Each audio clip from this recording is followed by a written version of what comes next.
I'm Benny, Tango Fox 3 Tango, and welcome to Mýri, or swamp. So this is my new QTH, my future home in ham radio here in Iceland. This is old research station built 1994 by a French university, and it's called SuperDARN. That's I think that's oh sorry, I'm operating my favorite tool in the world, a cherry picker. I don't know if you can see it here. Okay, I think it's close enough here. So yeah, so this is a site called SuperDARN, Super Dual Auroral Radar Network or something like that, and they built two of these stations here in Iceland in the early 90s.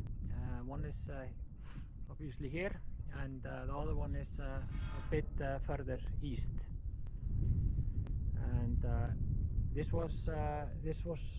station was supposed to be decommissioned by now, and they have taken down all the towers in the other one. It was identical, but they are going to put up new antennas, wire antennas.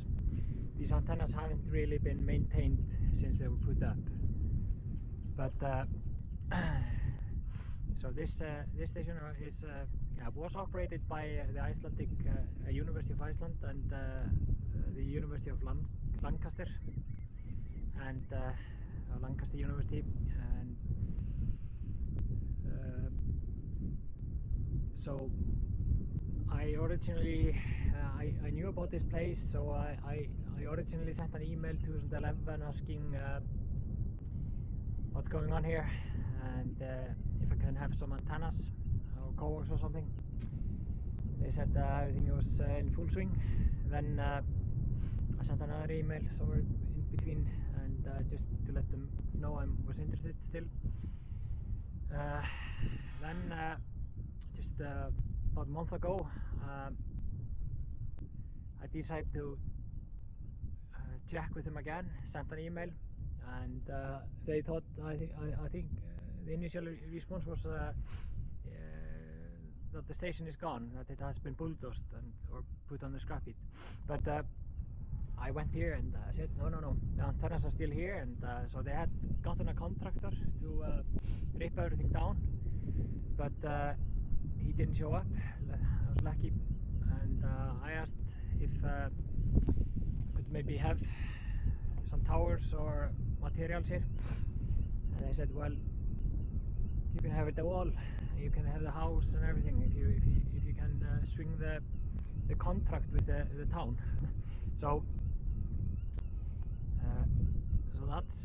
that's done. So me and Gudmund, my brother, Tango Fox 3 Sierra Golf, we suddenly own 20 towers. They are all 50 foot high, 15.24 meters, and they are spaced also 50 foot apart. The configuration is the 16 antennas in a row here are transmit antennas, and they are all perfectly phased together electrically. There's a big bunch of coax underneath each of the antennas. The antennas that are closest to the house have the most coax, and shorter at the ends. But and the four antennas in the back, they are receiving antennas, so they sweep the HF spectrum from 10 to 30 megahertz, send a short pulse, and receive it and can measure the backscatter.